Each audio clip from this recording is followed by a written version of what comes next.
Berikut ini perkembangan terkini Perang Rusia dan Ukraina hari ke-798 pada Rabu, 1 Mei 2024. Rusia kembali meningkatkan serangannya terhadap sejumlah wilayah Ukraina. Hari ini sekitar pukul 8.37 waktu setempat, Rusia menembaki menara komunikasi, toko, dan rumah di Kherson. Kepala Pemerintahan Militer Kherson, Oleksandr Prokudin, melaporkan Rusia setidaknya menyerang 13 pemukiman.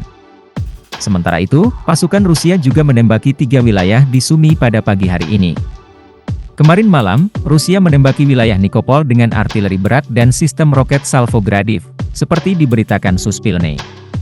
Rusia serang Kharkiv, 1 orang tewas dan 9 terluka. Serangan Rusia di Kharkiv menewaskan sedikitnya 1 orang dan melukai 9 lainnya pada Selasa, 30 April 2024. Pengeboman Rusia terhadap Kharkiv semakin intensif dalam beberapa pekan terakhir. Perusahaan kereta api Ukraina mengatakan korban yang meninggal berusia 24 tahun adalah salah satu karyawannya. Ini adalah serangan lain yang ditargetkan terhadap infrastruktur kereta api sipil oleh musuh, kata perusahaan tersebut, Ukralisnitsia, dalam sebuah pernyataan. Wanita berusia 98 tahun kabur dari pendudukan Rusia. Lydia Stepanivna Lomikovska, 98, di Ukraina telah melarikan diri dari wilayah pendudukan Rusia. Ia kabur dengan berjalan kaki hampir 10 km sendirian, mengenakan sepasang sandal dan ditopang oleh tongkat. Ia terpisah dari keluarganya dan terus hidup sendirian setelah mereka memutuskan untuk meninggalkan kota garis depan Ochheretine. Suatu kali saya kehilangan keseimbangan dan jatuh ke rumput liar. Saya tertidur sebentar dan terus berjalan. Lalu, untuk kedua kalinya, saya terjatuh lagi. Namun kemudian saya bangkit dan berpikir, saya harus terus berjalan, sedikit demi sedikit, kata Lomikovska, dikutip dari The Guardian. Akhirnya dia dijemput oleh tentara Ukraina dan dibawa ke tempat aman. Ukraina kembali serang Crimea. Pihak berwenang Rusia di Crimea mengatakan pasukan Ukraina menyerang wilayah itu hari ini. Sergei Aksyonov, pemimpin Crimea yang didukung Rusia, menggambarkan serangan itu menggunakan rudal ATACMS yang dipasok AS.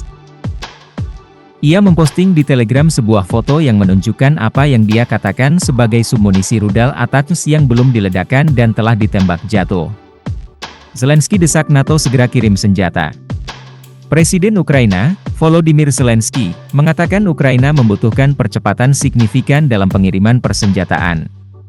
Kami sangat mengandalkan pengiriman cepat dari Amerika Serikat, katanya.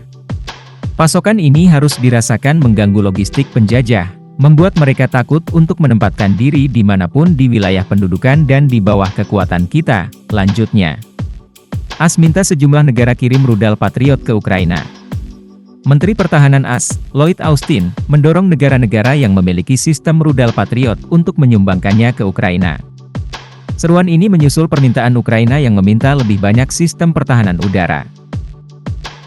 Ada negara-negara yang memiliki Patriot, jadi apa yang kami lakukan adalah terus melibatkan negara-negara tersebut, kata Austin pada sidang Kongres, Selasa.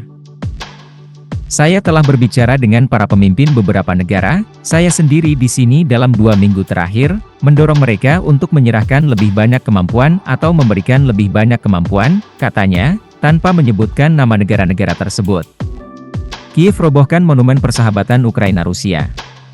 Kemarin, pihak berwenang Kiev merobohkan monumen era Soviet yang merayakan persahabatan dengan Rusia.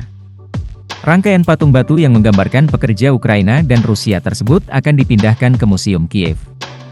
Itu harus dilakukan, kata Alyona Yavorivska, 32, seorang psikolog dan warga Kiev.